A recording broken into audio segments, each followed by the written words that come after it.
پیواشو آشتی و چارەسەری ev mijareka giring e li Tirkiya û Bakurê Kurdistanê. Di heman dem da diban rojên dawiyê da jî tirdanîna qeyûman li cihê şaredarên Dem Partî li Bakurê Kurdistanê ev jî bûye mijareka giring di holê da. Çima her du mijar bi hev ra wê kîjan mijar bi ser keve wê her du alî ya mijin çareseriya pirsa Kurd bikeve rojevê da û îtir dawiyê bivan kêşên çend saleyên di navbera dewletê û Kurdadan dürüst bike yan bidawî bîne yan ne gotûbêjekê digel berez Bedir Mela Reşîd rêveberê navenda Raman bû vekulînan ji bajêr Stenbolê dikeyn berez Bedir spêda baş tu bixêr hatî ji bo Kurdistan 24 yani ev xelek mereq diketin berez Bedir Bakurê Kurdistanê Tirkiye yan bijin her çar parçeyên Kurdistanê her kesê Kurd be mereq diketin gelo çima د یک دم دا دو مجار هنه مجارا آشتی و چارەسەریya pirsa Kurd heye ji alekê din ve îtir alûzî dûrûst kirîne dewletê qeyûman datînîtin mafê Kurdan dixwatin heng çawa dibînin vê yekê Dema we baş û hatima şevanê min hêjateve bi rastî ana li Tirkiye wek bayekî em bê buhar û payîz yan bihar û çile bi hev re dibare ji alîkê vê tilê dinare ji berî bîst û duhê meha çûyî ve gotina Bahçelî dest pê kir ser dawa Öcalan kir bê hindirê Partiya Tirkiye hindirê Meclisa Tirkiye û bêvayî PKK nehiştirê xistina xwe ji wê gotinê giçawa li Tirkiye wek em ê bêjin zelzelek çêkir di dîroka Tirkiye di gotinekî wisa nehatî gotin و herkes bihêviyekî bû ev Bahçelî ev yani Bahçelî herkes wî nas dike serokê partiya netewperestî yani ya bi vê astahan partiyê de ew pir hesanin yani razîkirina wa yan nerînê wa pir hesanin bi rastî li gor şopandina me ew li gor danûstandinê me li vê dikê jî heya ana tiştekî zelal di vê mijarê xuya nakin yani di mijara di mijarê serekedî yek jê çawa Bahçelî giya vê astahan û ev biryara handa ev axaftina han kir ji ber axaftinê serokê partiya taybetî di meclisê di wextê dikin wek am Bahçelî kir ew axaftinê han tên nivîsandin ji terefê şêwirmendê wa yani belkî berî wê bi roja û bi hefteya hatin nivîsandin û tê ji wan re pêşkêşkirin û dûra yani biryara xwe din ser gotina wê ji aliyê de jî xelk li vê mesela qeyûmê dinarin ev jî tê li gor nerîna me jêr û li gor axaftinê yani pisporê vêna û ê nêzîkî desthilatdarê yan nêzîkî MHP dibêjin li vir wek çawa carê Erdogan anî ziman û Bahçelî anî ziman di destekî me em dirêj dikin ji bo silavê û destê dî jî em ê bi serê wanî bijî vê baş prosesê bisekin em ê hilwîşînin berez Bedir berez Bedir zor başa lê dewlet jî dibêje yan jî bijin AK Partî dibêje ku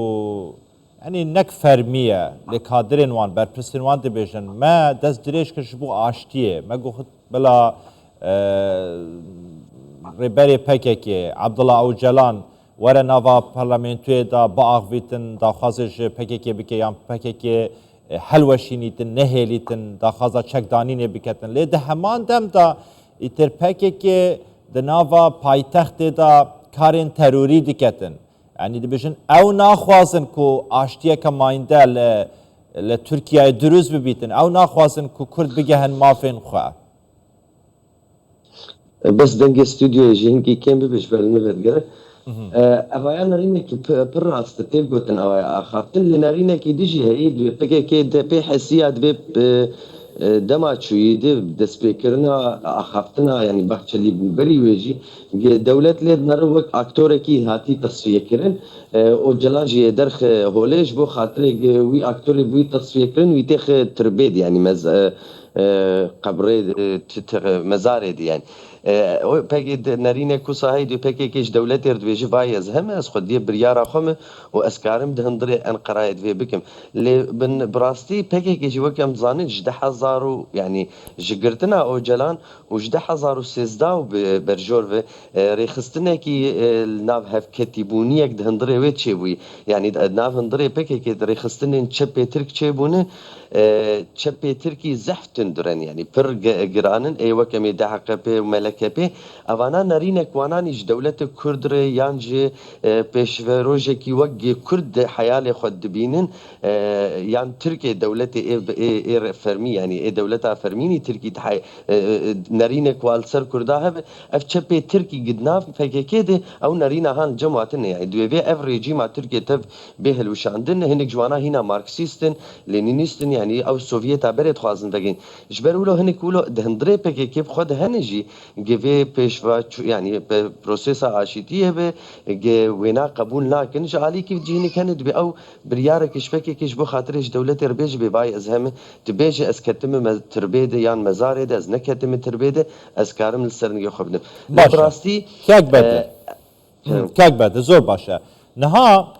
دەم پارتی دەجوینێدایە دکومبوونێدایە بریارێ لەسەر وان مژارانە دەدەتن دوو مژار یەک مژارە ئاشتی و چارەسەریا کورد لە تورکیایە یا دوێ دانینا قەیوما لە جێ شارەداریەن دەم پارتیە هەن ڕۆلێ دەم پارتی چاوا دبینن دەم پارتی خۆ یەک ئالی کریە دوێ ناوبەینێدا ji bo hewildan بۆ چارەسەریا پرسا کورد یان jî ew jî naxwazîtin ev yek bi asanî çareser bibe ev jî pirsekî pir giran e jêr rastî program divên gimero kare bi şîrove bike û bidê naskirin خەلکێ مەرە بێدەم پارتیە و HDP بەری وێنا بێدیچ ینی دیچێ دەمار دەرباس بوو ژنێزی ئەمبێژن 15 ساڵێ داوی بێ دەم پارتی هەندرێ وێ وەکانام لەسەر پێکێکێ بخواانی زمان هەندرێ دەم پارتیە دژی ڕێخستنە هەن وەکانە سەرۆکا دەم پارتیە تولای هاتمەوەڵ ئەڤایە یەکیش چەپێ ترکی هەتایەیە ئێگی هاتی پارتیەش بەرگەمبێژن 10,000 دەنگێ وهەی 3,000 دەنگێ وهەی بووی سەرۆکا پارتیە و نمونێ وێنا زەحفن ینی ئەو ینی gelek dengê wana tune ev numûnê wana pirin yanî serokê HDP'yê ê şerefê em jê ê şerefî Ertuğrul Kürkçûyî ew ya yekî çepê heftê û çarave bû hîna Deniz Gezmîş wanar ê hebalê wana bû yanî gelek numûnê wilo pirin di hindirê Dem Partiyê de ji ber wilo di hindirê Dem Partiyê de wextê نەرینێ جودا و جودا ji hev hene ji ber wilo wextê axaftinekî Baxçelî got goberaka Ocalan bê serokatiya Dem Partiyê bike wek partiyekî û rêxistinekî siyasî vê Dem Partiyê li wir gotiba na ew Ocalan muxatabê dewletên leşkerî û rêveberê PKK'yî em ê rêzdariyekî yanî nerînek wisa heyî em ê rêzdariyekî ji nerînê Ocalan rê bikin lê em mumesilê şerعî nî yanî hindirê parlamentoyê lê Dem Partî wilo nekir Dem Partî jî destê xwe wekt wê dest avêt wê gotinê û govê dewlet her bi Ocalan rûne ew muxatabê dewletê yani Dem Partî ew xweş xwe muxatabiyê radike dewlet jî li vir dewlet jî vê dike نەرینە کوێنا هەی وەختێ تخەولۆ لە واز دکێ بەریارێ خۆشی هەندڕێ دەم پارتیە دە دەولەت یان مەساجێ خۆ و نامێ خۆشی هەندڕێ وێ دەدت مەسەلا قایومێ دەبێ د مەسەلێ ئێ زۆرکردن دەم پارتیە بیان باشە کێک بەدر نەریناتە دەولەت جددیە چارەسەرکردنا vê pirsê da pirsa Kurd li Tirkiyeyê ji aliyekê din ve yanî xelk mereq diketin dibêje Baxçelî di temenê xwe da tavan rojên dawiyê da dijatiya Kurdan kiriye digel Kurdan nebûye Kurd nefîkirîne yanî Kurd reş kirîne şêweyekî giştî taybet PKK û HDP caran û MHP û şêweyekî giştî baş e çima divan rojên dawiyê da Baxçelî bi vî awayî daxwaz diketin ku aştî dirûst bibe li Bakurê Kurdistanê yan bijin li Tirkiyeyê daxwaz dike ku Ocalan ku heta duhî Ocalana digot ev terorîstekî gelekî mezin e nabît ew bimîne li ser erdî niha dibêje bila bête nava parlamentoyê da biaxivîtin ev çawa çêbû Evaya bersiva wekî programê 1 milyon dira bi heyê xweşik zanî bibêne îca evaya wek gor varojê dawî û yanî zanebûniya me nî ser vê meselê yan şopandina me jê re sê çar sedemê wênî sereke hene yekê ê yani sedema sereke nî jê re جمرو وگر دیروک آخافتنا بخشلی أنا الورد دیروک هن دیروک که نو نزیک هی يعني وقت بخشلی أو آخافتنا خو قلت دیروک کی کevin هي أمي بيجنج وقت هالبجارتني بلدية أبو حشت مهنما دويدا كده بروسيسك هي يعني بيشفتشونك هي مسألة اللي نهاتية سر زمان كسكي بفرمي جبر مثلا دستور تركي بوغهرينن مثلا آسکرنا جیانا خلقیه بود هات گوتن گوهرتنا دستور آخافتن نولو تین زان اف ام بیجن دما دريج دما كنت بگوتنا بخچلی دست پید که او دما كنت پر گرنگی يعني آگ بخچلی روجا گتید گوتنا خو گوت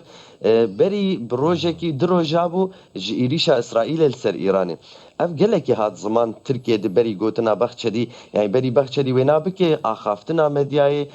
بسپورین سیاستی شورمن تفال سر اسرائیل ایران خو و ایران هلوشی چی به یکیشی چیبونا هلوشین ایرانی یان لوازبونیا ایرانی برنگی کی جرنگا گلوی دکی پرچه کردستان يعني روجلاتي چیبه اوایاجی مترسیه کی پرمزن چیت کی 500 سالی و بره و یان تکاره بگرش 1000 سالی شر ملاز گرته وش چال دیرانی حیا انا بريارة سياسيني كردا دردكفيش دستي دسلاتدارية عثماني ام بيجن يعني حياة انا من تركاجي بردوامية عثمانية بينن تركي دو يعني جمهورية تركي او بريارة سياسي كردا دهندري انا دستورا تركي دي دسلاتدارية تركي دي و 500 سال ولوي ليق او هلوشاندنك و آلوزيك ايراني دركوه بريارة كرداني سياسي بنارينا جميل جور وينا بهرجليس فكريم تيتي درد كبيش دربي سينو أبايا ما ترسيه كي برمزن السر هندري تركي شيتك وبخشلي جوت يعني جو أز دخازم 100 سالي و1000 سالي بيش تركيا تخم بكم جارانتيه دي يعني جبري وقت افتش شيء بتشتكي نافي حدود وطنيه هي يعني سينوري دولتي دولتا انا تشبوي نوك بريسي 6 سالي و 400 سالي امبراطوري لها باش دخن سينوري وابچوك دبن مازن دبن كاك بدر دبيجن بسركتنا ترامب شبو سرکاتیا امریکا آگ پارتی تایبت رجب طیب اردوغان گلکی کیف خوش بویا و دو پیروز بایا خدا جی دیار بکو گلکی دل خوش بو بسرکتنا ترامپ وکه دوسته که بره دوسته که باش لقلم دابو يعني سركتنا ترامب باشبونا بيوندين تركيا لقل أمريكا يعني أف جهرانكاريين كود بيجن دهينا كرندنا برا تركيا وأمريكا دا أف برسا كرت بشك دبجوان جهرانكاريانا يعني بس بشك دبجوان قوتو بيجن دنا برا هادو آليان براستی باید دوجی اردوغان آنی زمان اوی به ترامپ رو بيشتغل بو خاطري يعني تليفوني بكش بو خاطري مثلا دست خوني جي هزا قصدي كم بكي يعني خوش سوري فكشينن يعني جبو حردو كايبشة يعني افايات تشتكي وقت بي اكيد يعني افتشتي هان شي ببي وقت ترامب درباسي يعني مالا سبي ببي افا هان بزمان ويكي جنس مروفي ايك بلكي حريب لز زو نزوي ببيني سروك